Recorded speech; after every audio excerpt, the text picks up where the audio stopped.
Telangana all pensioners and retired persons association and Mallu Swarajyam memorial trust and all India BSNL and DoT pensioner association ఆధ్వర్యంలో doctor Agarwal eye hospitals వారి ద్వారా ఉచిత camp ఇక్కడ ఏర్పాటు చేయడం జరిగింది.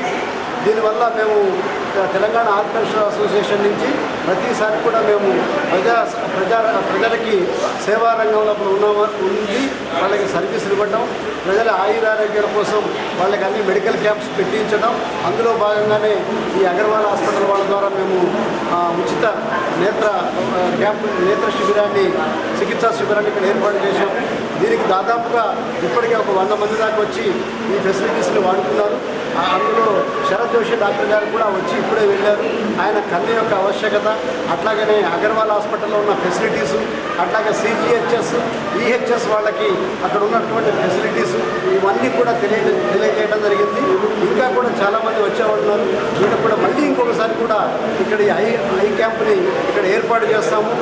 ఇప్పుడు రాని వాళ్ళు మిగతా పెన్షనర్స్ కావచ్చు, సెంట్రల్ గవర్నమెంట్ ఎంప్లాయీస్ కావచ్చు, మన సామాన్య ప్రజలు కావచ్చు, వాళ్ళ మీద ఆధారపడి ఉన్నవాళ్ళు కావచ్చు, వీళ్ళందరూ కూడా ఇక్కడికి నెక్స్ట్ టైం మళ్ళీ అయినా సరే వచ్చి వాళ్ళ యొక్క ఐ చెకప్ చేయించుకుంటారని చెప్పి మేము అనుకుంటున్నాం. ఎందుకంటే మనిషికి కళ్ళు లేదే చాలా ప్రాబ్లం అయింది.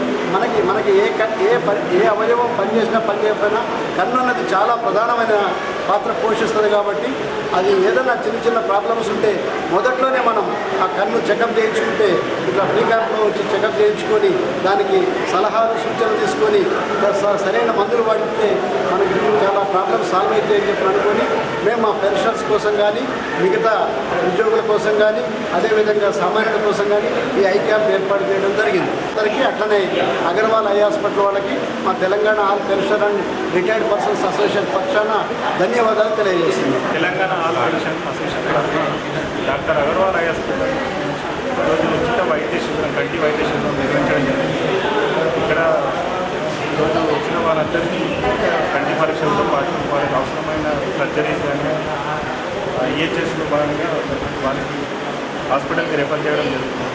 అక్కడ కావాల్సిన ట్రీట్మెంట్ కానీ, వాళ్ళకి సంబంధించిన మెడిసిన్ కానీ అన్ని ఈహెచ్ఎస్లో భాగంగా వారికి ప్రొవైడ్ చేయడం జరుగుతుంది. ఈ అవకాశాన్ని అందరూ వినియోగం